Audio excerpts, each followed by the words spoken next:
Hi, can you practice English with me?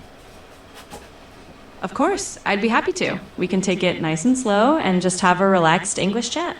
Let me know what you'd like to talk about. Yeah, you should treat me like a kid. I get it, and I definitely don't want to do that. I'll keep it more straightforward. We'll just have a normal, grown up conversation in English at whatever pace you prefer. Yeah, I watched an interview with Khaleesi. Do you know who that is? Absolutely. That's a nickname for Daenerys Targaryen from Game of Thrones, and the actress who plays her is Emilia Clarke. So, Oh. yeah, I know who that is.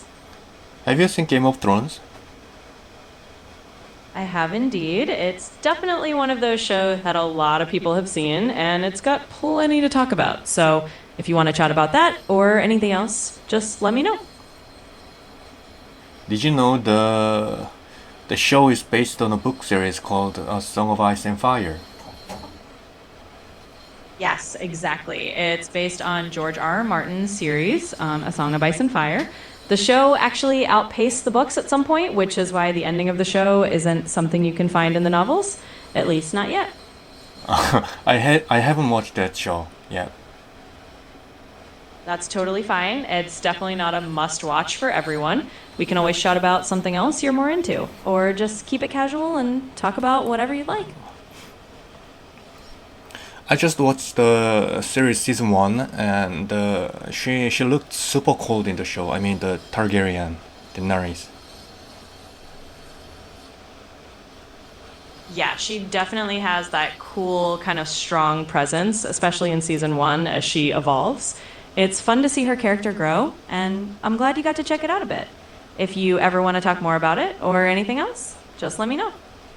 Yeah, but in the interview, she smiled like a baby. I like girls who smile a lot. I get what you mean. Amelia Clark does have a really warm and friendly vibe in interviews. And it's always nice to see that contrast between an actor's serious character and their real life personality. So that's a fun detail to pick up on. Yeah, contrast character. I really like it. She smiled Absolutely. so big, her whole face crunched up. Yeah, it really does have one of those super expressive, scrunchy smiles that just lights up her whole face. It's kind of infectious and definitely makes her stand out. So I totally get why that would be something you'd enjoy seeing. Yeah, but when I practice English with this series, it doesn't help me a lot because I I don't think I use those words, those sentences from the show. Yeah, that makes total sense. The language in that show is pretty old timey and kind of fantasy based, so it's not really the kind of everyday English you'd use in normal conversation. But we can always practice with more modern or casual stuff that fits your daily life a bit better.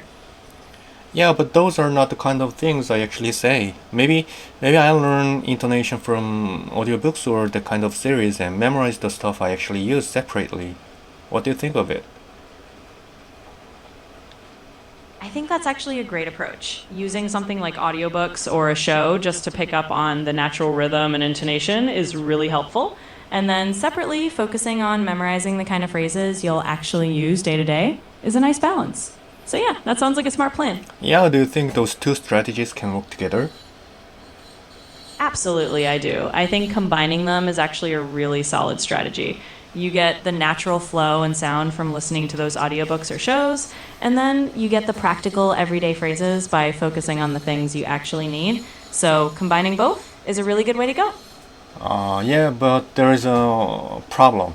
Audiobooks or shows pronunciation is super clear, but that's not how native speakers actually say. Yeah, I totally get what you're saying. Audiobooks or shows often have this kind of super enunciated style, and real life native speakers can definitely sound more relaxed or less clear. But honestly, that's a normal part of learning. You get the clear foundation first, and then as you get more comfortable, you'll naturally adjust to more real life casual pronunciation. What's the definition of more comfortable? Because when I speak fast, does it mean I get comfortable? Yeah, so more comfortable can really just mean that you're feeling more at ease and more natural when you're speaking. It's not necessarily about speaking fast, it's more that over time you'll just feel like the words flow more easily and you don't have to think as much about each word. So, yeah, it's really just about feeling more at home with the language. Still, is it better to study with audiobooks, you think? I think audiobooks can definitely be a helpful tool. They give you that clear pronunciation and a nice steady pace to listen to. So, while it's not the only method, it's definitely a good piece of the puzzle. You can mix it in with other things, and it can still be really beneficial for your learning. So in the end, I have to do both, right?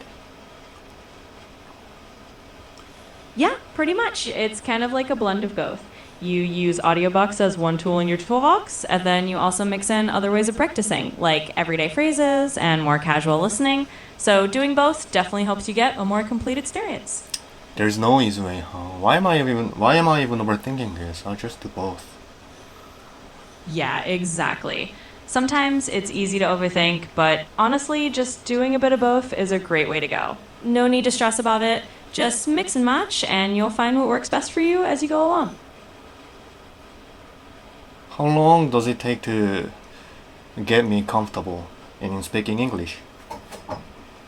Well, it really does vary from person to person, but generally, if you're practicing regularly, it might take a few months to start feeling more comfortable and natural.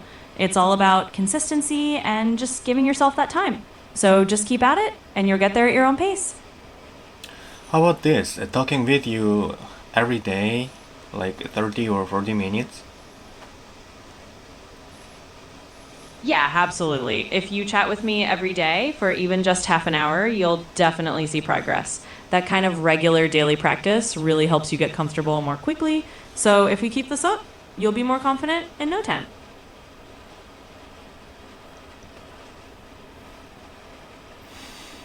And I had a family meeting yesterday with my sister.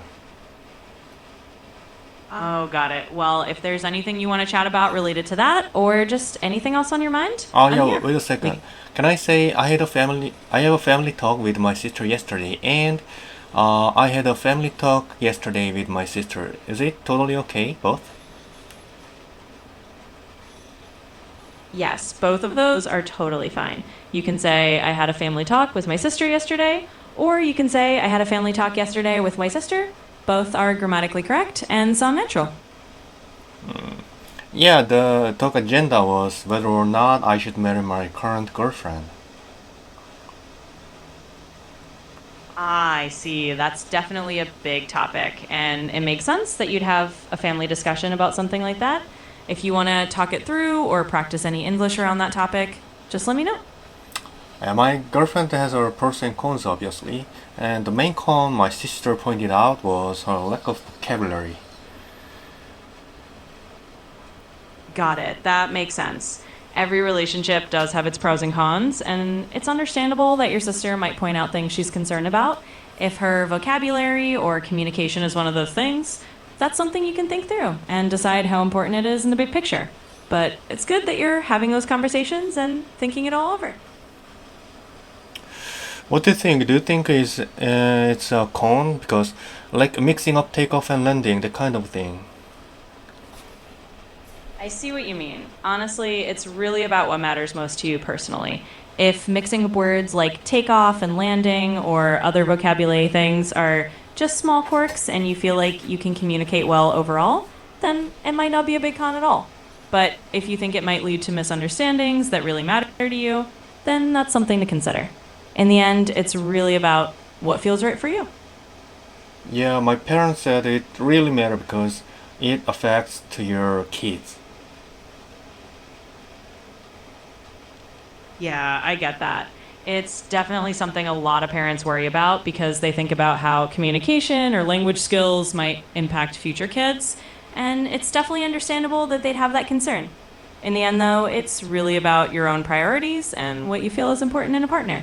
So just take your time and weigh it all out in a way that makes sense for you. I don't know. My sister said she could never live with someone who's not sharp. And I think it's okay if her vocabulary isn't perfect. Yeah, and that's a really important point. Everyone has different deal breakers or different priorities. Your sister might have her own standards, and that's totally fine for her. But if you feel like it's okay that her vocabulary isn't perfect and you can live with that, then that's what really matters. In the end, it's your relationship, and what works for you is what's most important. And I also understand what my parents worry about. And actually, I worry about too, but does that deal breaker for me? It's completely normal to feel a bit torn. You understand where your parents are coming from, you have your own worries, and at the same time, you're figuring out if it's really a deal breaker for you personally. And that's okay. It's a process. Just give yourself a little time to reflect on what really matters most to you in a partner and in a future family. We'll figure out what feels right for you in the long run. Oh, maybe those kind of girl who give me this feeling, maybe it doesn't fit me perfectly, I guess. Yeah, that's a really honest realization, and it's good that you're thinking about it. If you're feeling like maybe that kind of fit isn't quite right for you, it's really valuable to acknowledge that. It means you're being honest with yourself about what you need and what you want in a partner, and that kind of clarity will definitely help you make the best decision for yourself. But we have dated for like 6 years, so I think if we break up, I think I waste our time a lot. That's a guilt, I guess. Yeah, that feeling is totally understandable. When you've been with someone for that long, it can feel like there's this weight of time and history, and the idea of breaking up can feel like you're throwing that away or that you've wasted time. But just remember that those 6 years were also part of your growth and your experience. So, whatever decision you make, it's not wasted time. It's just part of your journey. Oh, I hope it was part of my journey. But my sister says like you, because she told me like you waste your 6 years of time also, so you don't have to feel guilty about it. Yeah, I can see how hearing that would definitely make you feel a bit conflicted. But honestly, your sister has a point in the sense that you don't need to feel guilty about the time you spent. Whatever happens, those years were part of your life and they helped shape you. So just know that it's okay to make the decision that's best for you going forward without feeling like any of that time was wasted. In Korea, they're saying like time is medicine because we already break up actually. So I kind of Mr. I don't know. I is this I'm missing her or is this I don't know miss our time. Yeah, that's a really common feeling. And that saying, time is medicine, is really true. After a breakup, it's normal to feel that kind of mix of missing the person and also maybe missing the routine or the time you spent together. It's kind of a blend of both. But over time, you'll get more clarity on what you truly miss and what was just familiarity. So give yourself that time and you'll figure it out.